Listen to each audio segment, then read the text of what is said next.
Resulta que también es interesante otra forma de caracterizar a los compactos. Por definición, los compactos son los cerrados y acotados. Por Heine-Borel, el teorema de Heine-Borel, los compactos son exactamente aquellos para los cuales cualquier cubrimiento por abiertos admite un subcubrimiento finito. Ahora vamos a ver otra caracterización de los compactos que nos dice, si yo tengo un subconjunto del plano K, ese conjunto va a ser compacto si y solo si, y por lo tanto es otra caracterización, podría haber sido otra definición. Un conjunto del plano es compacto si y solo si cualquier subconjunto infinito que yo tome de ese K tiene un punto de acumulación en K, tiene al menos un punto de acumulación en K. Es, es como que es compacto si y solo si cualquiera de sus subconjuntos infinitos tiene un punto de acumulación en el conjunto K. O sea, hay algún punto de K que es punto de acumulación de ese subconjunto infinito. Y eso pasa para cualquier subconjunto infinito. Vamos a ver la demostración. Por supuesto que uno primero va a hacer la ida, pero a la ida es mejor hacerla también por contrarreciprocidad. O sea, supongamos que no es cierto el consecuente y lleguemos a la negación del antecedente. Y que no sea cierto el consecuente quiere decir que hay algún subconjunto infinito de K que no posee punto de acumulación en K. ¿Cómo lo decimos a eso simbólicamente? Bueno, que existe ese conjunto E, que es subconjunto de K, que es un conjunto infinito, su cardinalidad es infinita. ¿Y cómo decimos que no tiene un punto de acumulación en K? Quiere decir que ningún punto de K es punto de acumulación de E. O sea que si yo miro los puntos de acumulación de E, que se llaman E', el conjunto de puntos de acumulación, y lo intersecto con K, esa intersección es vacía. Esa es la manera, obvia ahora que la vemos, de decir que ningún punto de K es punto de acumulación de este E. E', o sea, el conjunto entre los puntos de acumulación de E, no hay ninguno que también pertenezca a K. Esa es la suposición que tenemos y a ver si llegamos a demostrar que el K no es compacto. Veamos. Para todo elemento del conjunto K, ninguno de ellos pertenece a E', o sea, no es punto de acumulación de E. O sea que para todo Z en K existe un entorno con radio RZ tal que en ese entorno reducido alrededor de Z no veo ningún punto de E. Es la negación de ser punto de acumulación, ¿verdad? Ser punto de acumulación es que todo entorno reducido tiene un punto del conjunto. Bueno, acá es que hay, si Z no es punto de acumulación es porque hay un entorno reducido que no tiene puntos del conjunto E. Ahora pensemos, si el entorno reducido alrededor de Z, de ese radio, no tiene ningún punto de E, el entorno total, o sea, el reducido más el centro, que es lo único que le falta al reducido para hacer el entorno total, ¿cuántos puntos puede tener? Y en el mejor de los casos, que el centro del entorno esté en el conjunto E, y entonces, en ese caso, en el entorno, en ese caso en el que Z está en E, voy a tener Z está en el entorno y Z está en E, cardinal exactamente igual a 1. Y si Z no estaba en E, esta intersección sigue sin elementos de E y por lo tanto sería 0. En total, que si en el entorno reducido no tengo ningún punto de E, en el entorno sin reducido voy a tener a lo sumo un punto de E. Por otro lado, la familia de todos los entornos así construidos alrededor de los puntos de K es un cubrimiento por abiertos para K. Son todos abiertos porque son entornos y es un cubrimiento para K porque cada elemento de K está al menos en su propio entorno. Así que esta familia es un cubrimiento por abiertos para K. Pero no puede ser que una subfamilia finita de ellos cubra a E. ¿Por qué? Porque si yo tomo una cantidad finita de estos entornos, ya sé que en ellos veo a lo sumo, en cada uno de ellos veo a lo sumo un elemento, entonces voy a tener una cantidad finita de elementos de E entre todos los entornos cuando haga esa unión. Pero E era infinito.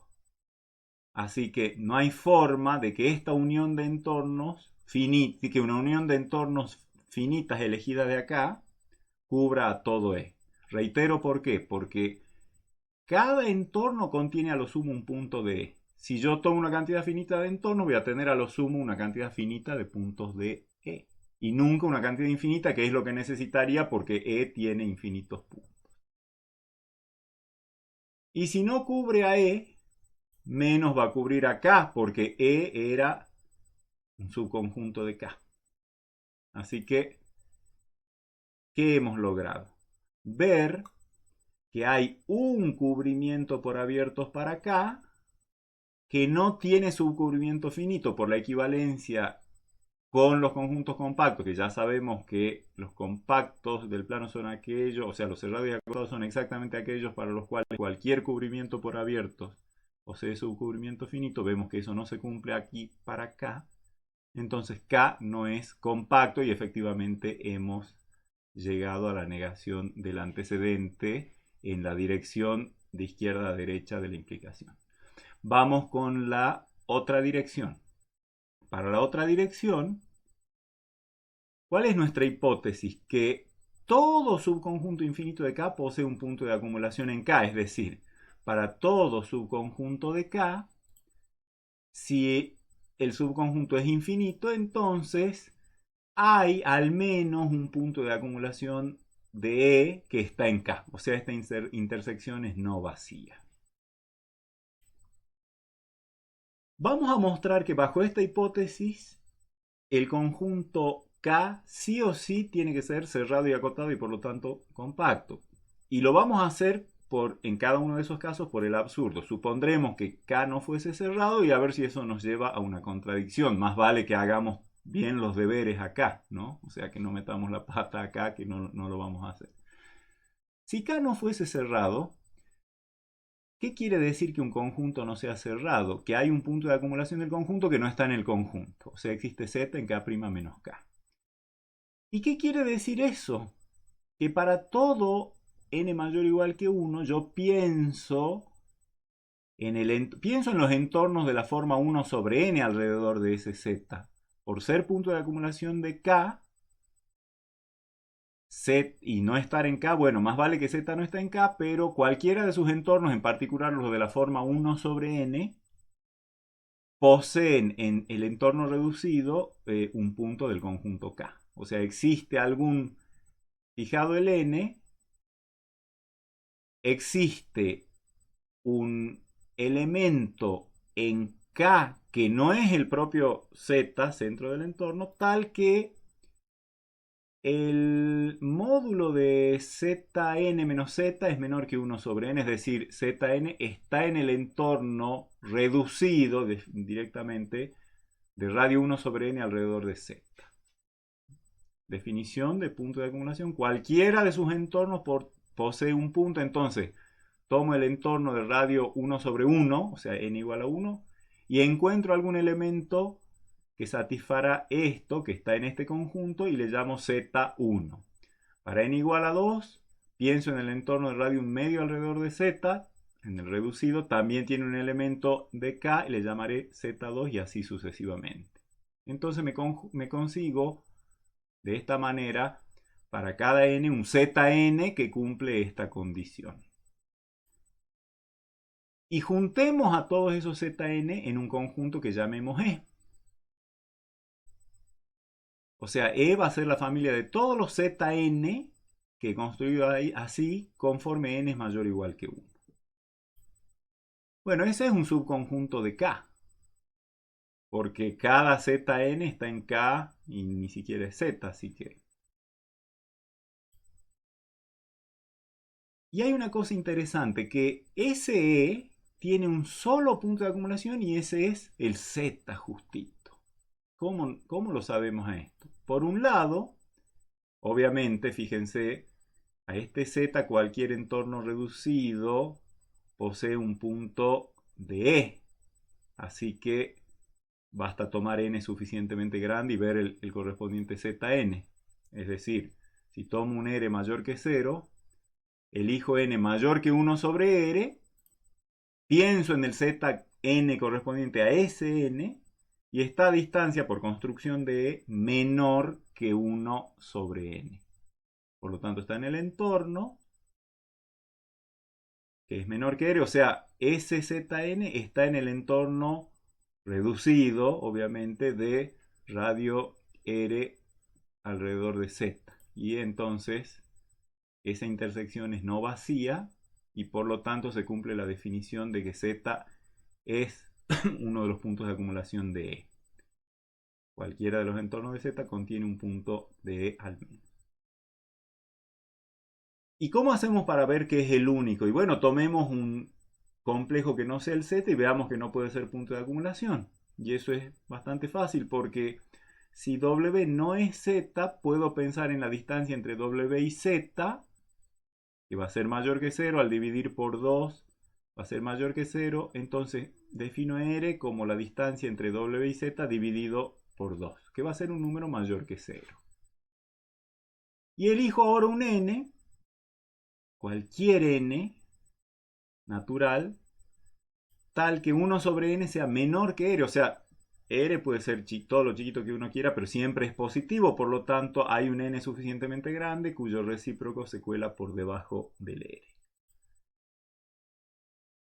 Cualquiera que sea el subíndice n que yo tome mayor o igual que Sn, ¿qué va a pasar con la distancia entre W y Zn? Bueno, si ustedes están imaginando, ya los Zn para n grande están muy cerquita del Z y por lo tanto, como el Z está entre comillas lejos de W, ya están lejos los Zn de W. Entonces, lo hagamos aplicando las propiedades de desigualdades triangulares y demás. El módulo de W menos Zn, fíjense que sumo y resto Z, asocio y aplico la desigualdad triangular en relación a la diferencia. Me queda W menos Z menos Z menos Zn. Entonces aplico la desigualdad y me queda el módulo de W menos Zn es mayor o igual que el módulo de W menos Z menos el módulo de Z menos Zn. Esto es 2R y esto es menor que 1 sobre n porque Zn está a distancia de Z menor que 1 sobre n. Y como n chiquita era mayor o igual que n grande, esto es más grande que 2R, que es lo mismo, menos 1 sobre n. No se olviden del signo menos. Así que, o sea, acá resto una cantidad más chiquita que acá a 2R. Y esto, como 1 sobre n es menor que R, esto sería más grande que 2R menos R, o sea, directamente que R. Entonces, ¿qué he visto? Que el entorno de radio R alrededor de W, a partir de n mayúscula en adelante, no hay nadie de E. Por lo tanto, ese entorno no contiene infinitos puntos. En el mejor de los casos contiene todos los puntos Z1 hasta Zn mayúscula, pero va a ser una cantidad finita. Y si no contiene infinitos puntos de ese entorno, por supuesto que el entorno reducido tampoco va a contener infinitos puntos de E. Y se acuerdan que para ser punto de acumulación, cualquier entorno tiene que contener infinitos puntos. Bueno, resulta que este W no lo cumple, por lo tanto, W no es punto de acumulación de E. O sea, la primera línea de esta parte que está más adentro de esta demostración dice Z es punto de acumulación. Y las tres líneas siguientes dicen y es el único, porque cualquier complejo que no sea el Z no es punto de acumulación. Entonces tenemos demostrado esto. O sea, este conjunto E que hemos armado con este criterio tiene un solo punto de acumulación que es Z y que no está en el conjunto. Así que este conjunto E que hemos armado así está contenido en K porque los puntos han sido seleccionados de K. Tiene cardinalidad infinita.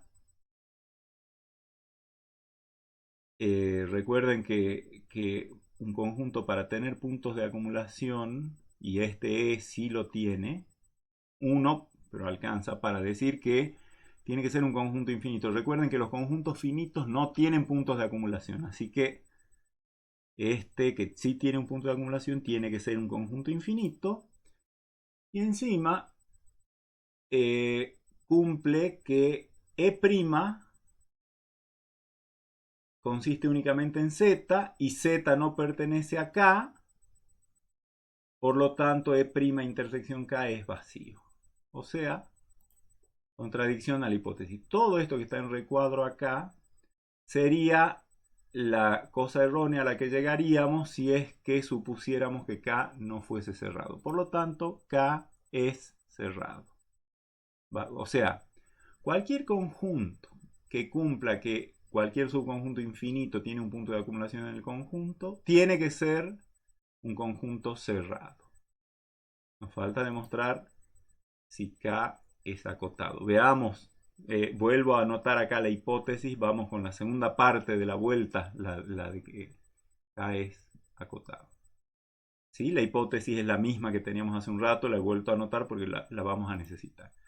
De nuevo vamos a aplicar el mismo esquema. Si K no fuese acotado, tendríamos que para cualquier número mayor o igual que 1, para cualquier n mayor o igual que 1, existe Zn en K tal que el módulo de Zn es mayor o igual que n. Porque si no hubiera, si fijado un n, no hubiera elementos del conjunto con módulo mayor que n, quiere decir que todo el conjunto K estaría contenido en el disco de radio n y entonces sería acotado. Pero la hipótesis es que no es acotado, ¿sí?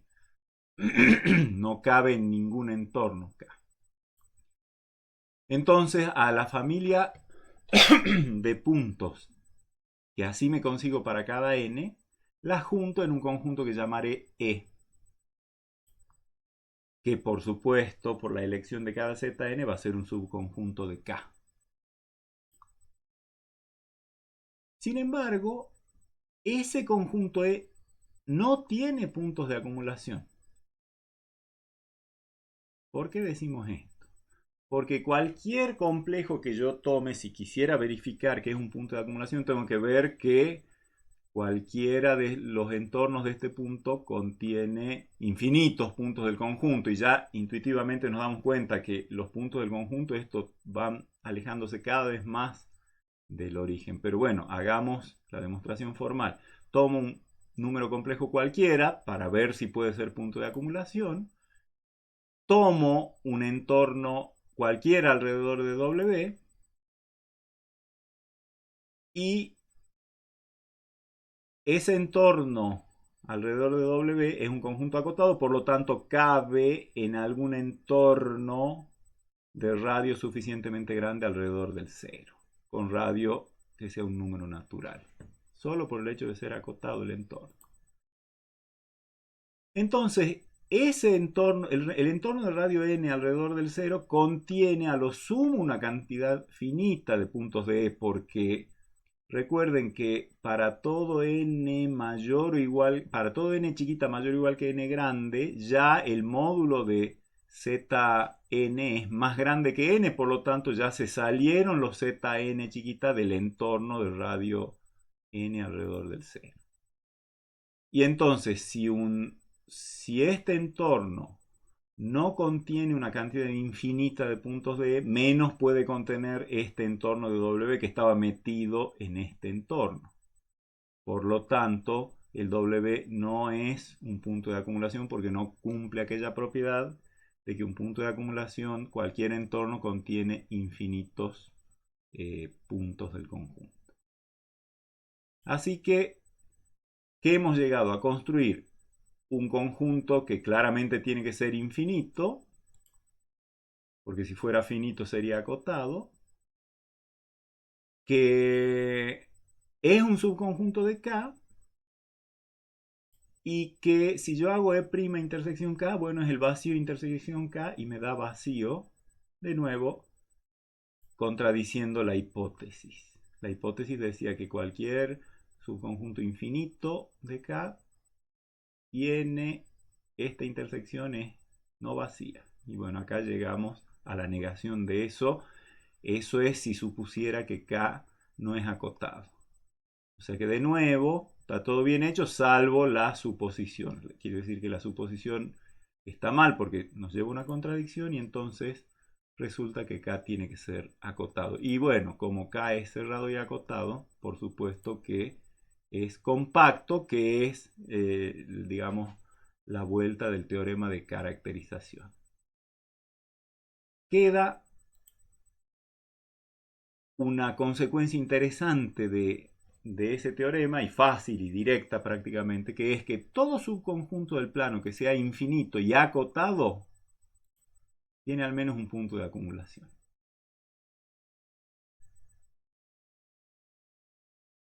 Obviamente ese punto de acumulación puede no pertenecer al conjunto, pero va a ser un número complejo. O sea, no hay... Se entiende lo que esto quiere decir. Si yo tomo un subconjunto infinito y acotado, el E', si yo tomo un conjunto E infinito y acotado, el E' es no vacío. ¿Cómo lo demostramos? Si yo tomo entonces un subconjunto E del plano que sea acotado y que sea infinito, que son mis dos hipótesis. Por supuesto que al ser acotado cabe en un disco y ese disco cabe en un rectángulo, así que existe un rectángulo relleno R tal que E, el conjunto, está contenido en R por el hecho de ser acotado. Y ese rectángulo es compacto, porque ya sabemos que los rectángulos son compactos. Y E, el conjunto desde el cual arrancamos, es un subconjunto infinito de ese compacto. Entonces aplicamos el teorema anterior y ese conjunto E es un subconjunto infinito de un compacto, por lo tanto E tiene un punto de acumulación en R. No importa dónde lo tenga, lo que nos interesa es que tiene un punto de acumulación y por lo tanto E' es no vacío, que es lo que dice el teorema de Weierstrass. Una última propiedad interesante a la que le vamos a sacar provecho más adelante tiene que ver con a qué distancia pueden encontrarse dos conjuntos. Vamos a tratar de precisar eso que acabo de decir. Supongamos que yo tengo dos conjuntos del plano, K y F, les llamemos, de cualquier calaña, no estoy poniéndole condiciones topológicas ni a K ni a F. Lo único que estoy poniendo entre ellos es que sean disjuntos, es decir, que tengan intersección vacía.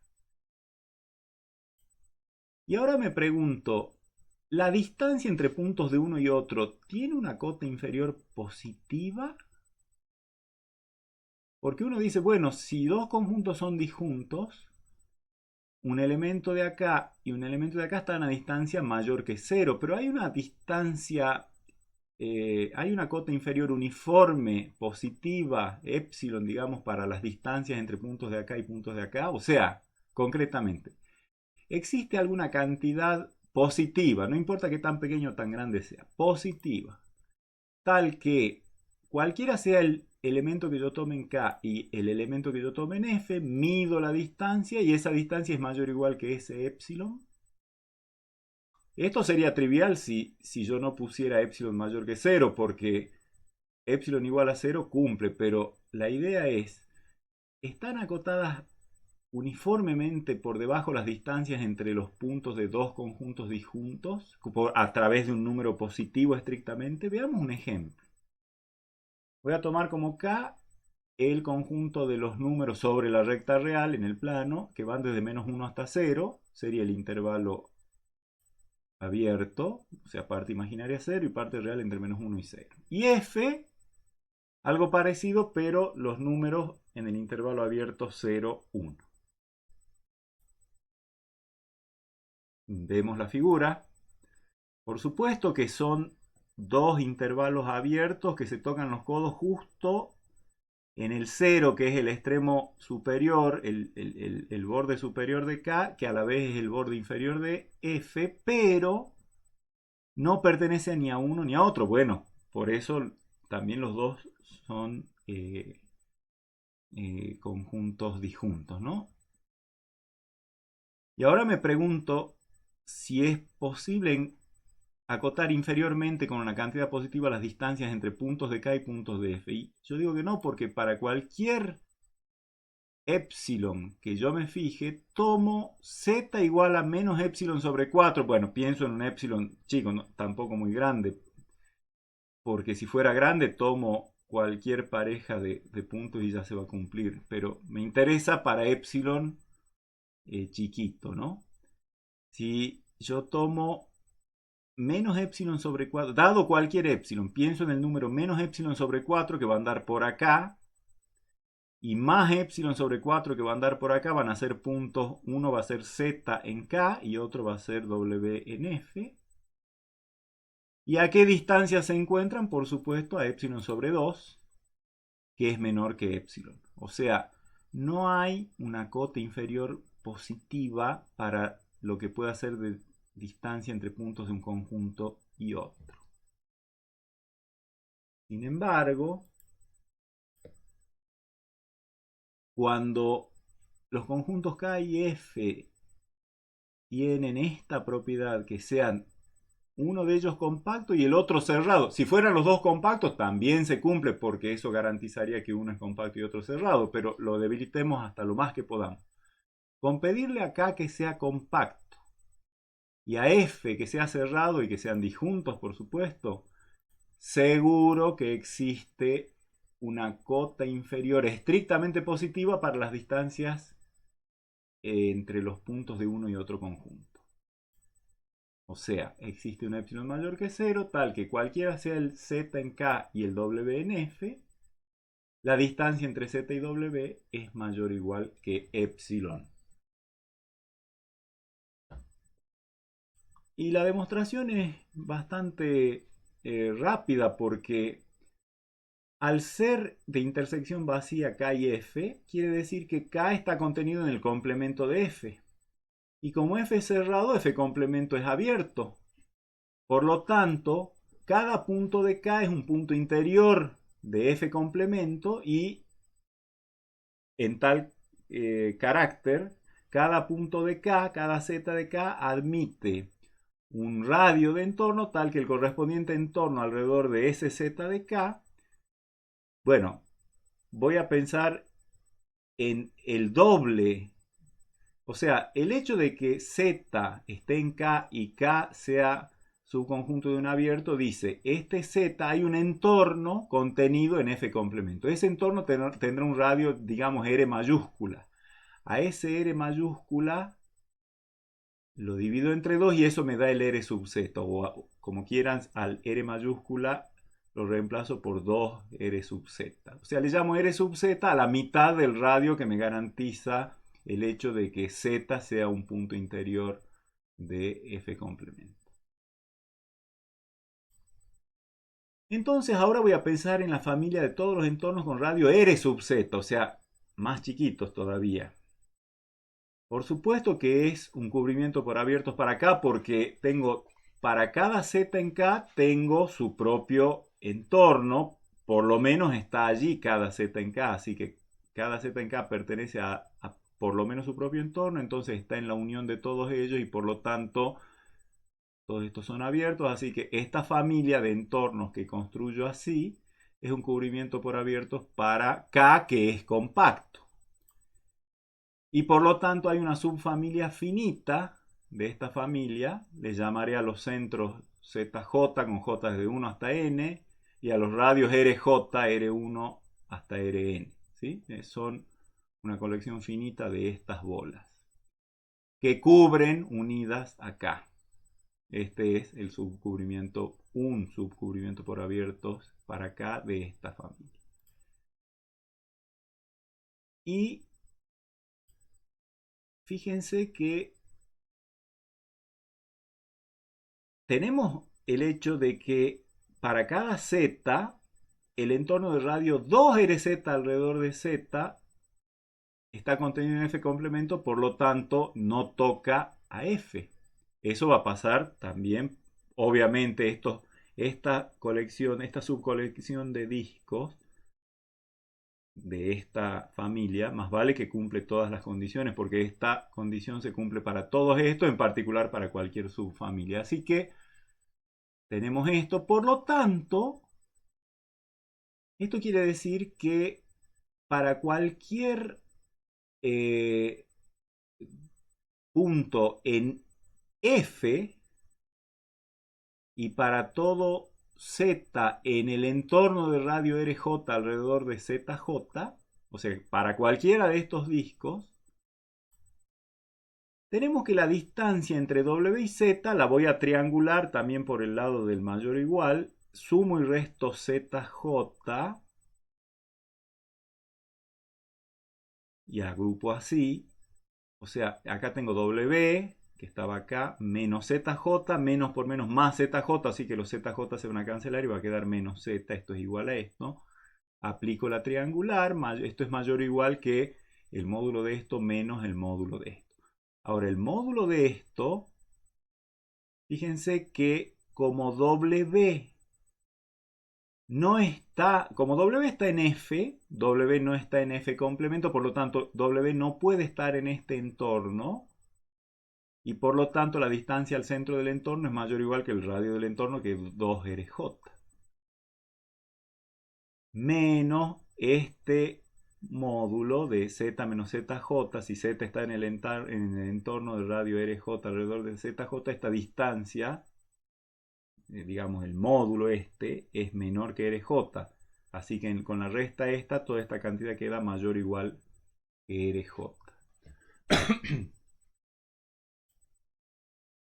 Entonces, de todos los RJ de esta familia finita, yo voy a elegir el más chiquito. De todos los radios de entorno que hay, de los entornos que hay acá, que es una cantidad finita, voy a elegir el más chiquito, que por supuesto, como son todos positivos, esto va a ser estrictamente positivo. Y ahora, si yo tomo cualquier elemento en F y cualquier elemento W en F y cualquier elemento Z en K, por supuesto que este Z al estar en K, recuerden que K está contenido en esta unión finita, así que Z tiene que ser uno de los elementos, tiene que ser elemento de alguno de los entornos de acá, o sea, existe un M entre 1 y N, tal que Z pertenece al respectivo entorno B sub R sub M de ZM. Y por lo tanto, por lo que hemos dicho hace un rato, por esto, la distancia entre W y Z es mayor o igual que Rm. ¿Sí? O sea, esta propiedad que recién la hemos usado, la hemos demostrado para cualquiera de los discos y cualquier punto fuera de F, la aplicamos sin más ni más a este caso y me dice que la distancia entre W y Z es mayor o igual que Rm, pero Rm es mayor o igual que epsilon. Y por lo tanto he llegado a construir el epsilon tal que para cualquier W en F y Z en K, la distancia entre W y Z es mayor o igual que epsilon. Es decir, no se puede producir esta condición que veíamos en el ejemplo de hace un rato, ¿no? De esta cercanía que la permiten los abiertos, los compactos no la permiten. Y bueno, así terminamos nuestro estudio de esta familia tan especial de conjuntos que es la clase de los conjuntos compactos, que como les dije varias oportunidades, juegan un rol preponderante a la hora de estudiar propiedades en varias partes posteriores de nuestro curso. La vamos a estar usando a estas propiedades. Al principio podría parecer un poquito árida la idea de los cubrimientos y otras cuestiones, pero créanme que vale la pena considerarlas especialmente esta familia, porque nos va a facilitar mucho nuestro estudio posterior. Nos estamos viendo, hasta luego.